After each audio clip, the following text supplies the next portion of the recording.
Hey everybody, Brian with Kentucky Personal Defense and Safety. First thing, Elite 1, my drink of choice for this day.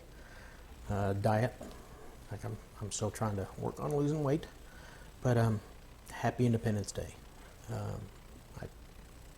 I don't normally say happy 4th of July. I understand people do, and that's fine.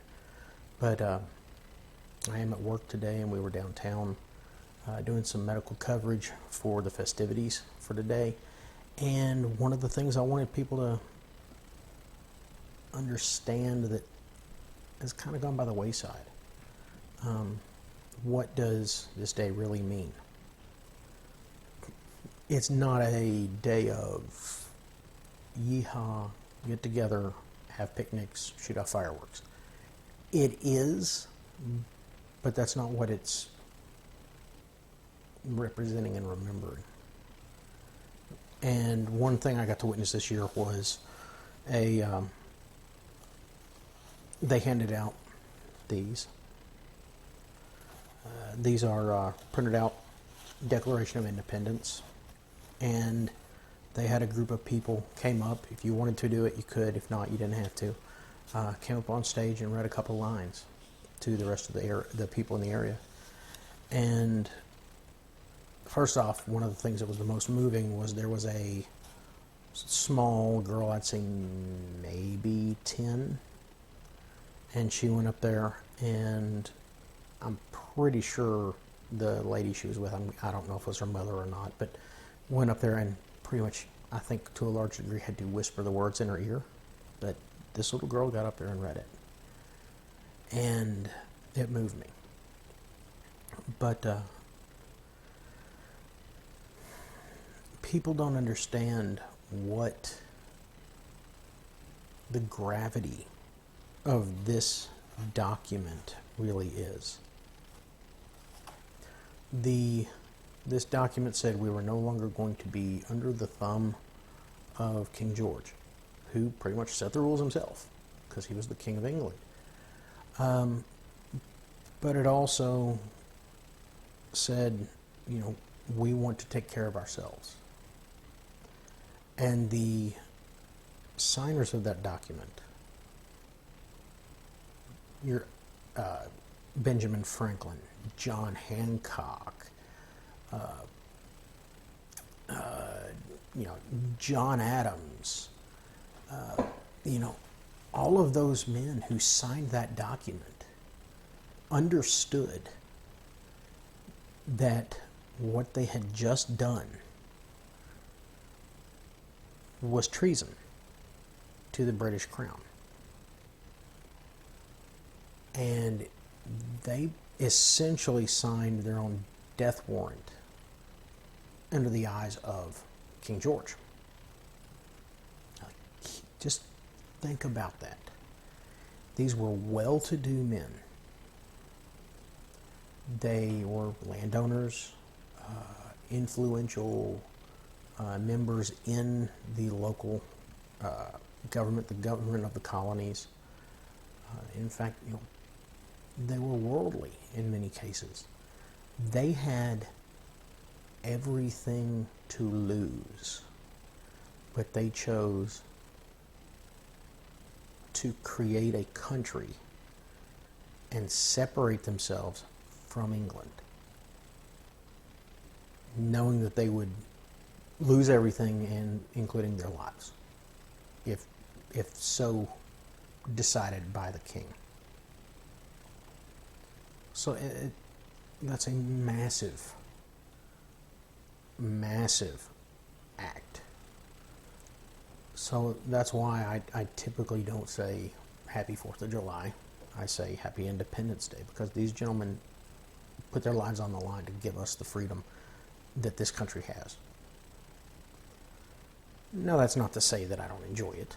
I do. I enjoy the festivities. I enjoy the food. I enjoy down there was bands all over the place playing music. There were booths set up selling food, selling beer and other alcohol and everything else. People were having a fun time, and I want them to enjoy the day, enjoy all of that, but I don't think enough people actually think about it. about what this day actually is.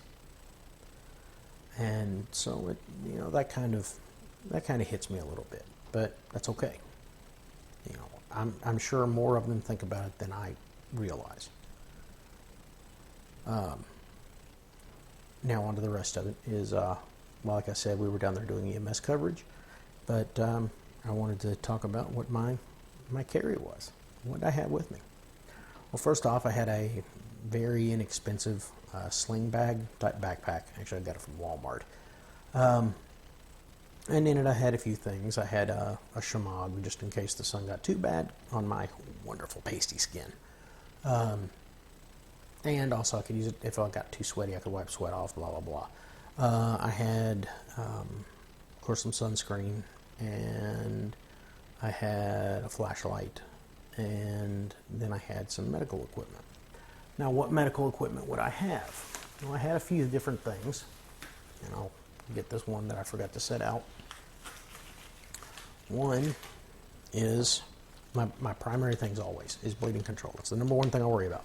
Okay, but I carry a couple of things with me. One is I had a couple of these. These are North American Rescue compressed gauze. It's I believe it's the S-fold gauze is actually a little bit better for using because it kind of plays out through a little dispenser hole. But this stuff works great for packing a wound. Everything I've seen has actually shown it to be on par with the things like combat gauze with the quick clot agent in them. These, you can pack a ton of it into a wound, and as it expands, it'll help clot off any bleeds. The other things I was carrying was I actually had 2 cat tourniquets. Yep, these are Gen 7s. And yes, these are the good quality ones from North American Rescue. I had this right here, the SWAT tourniquet, which is a stretch, wrap, and tuck. It's nice and stretchy. It's like a super heavy duty TheraBand for anybody who's used one. You can use those for compression bandages. Packing a wound, you can actually wrap this around it to hold pressure. You can use it for a tourniquet, so on. I never leave home without it. Thing of flat wrapped duct tape. I had, of course, it stuck on me a little bit. My CRKT. This is the M16 01KS. Nice little knife, sharp as crap, small.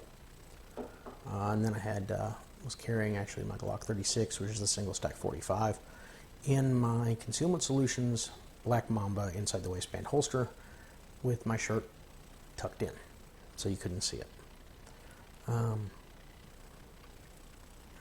then I also had my Streamlight MicroStream, which I've done a couple of reviews on the Facebook page about it. Nice little light, 3 brightness modes, and the thing I really like about it is rechargeable right there. To a standard, it's the same charger you use on a lot of the Samsung phones. It's the micro, I think it is, USB port.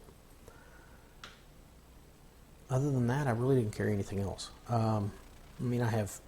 We were doing EMS coverage, so we had a medical bag, an AED monitor,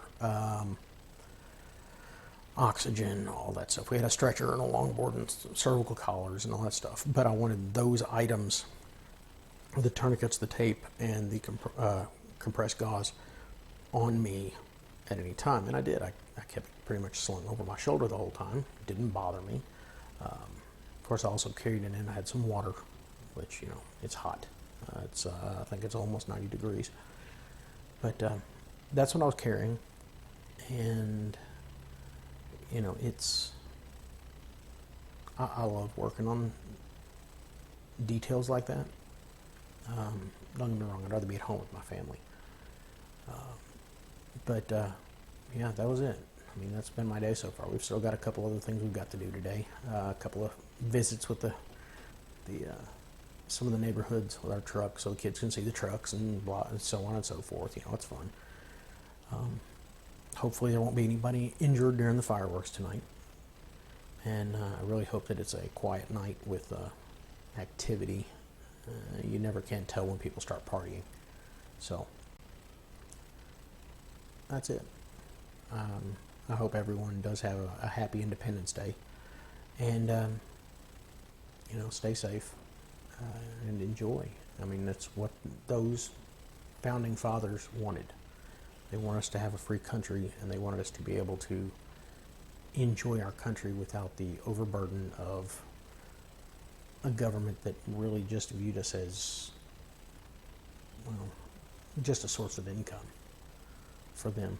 So enjoy, have a safe holiday, and, you know, as I always say, you know, train hard, train smart, train hard, and train safe. Thank you.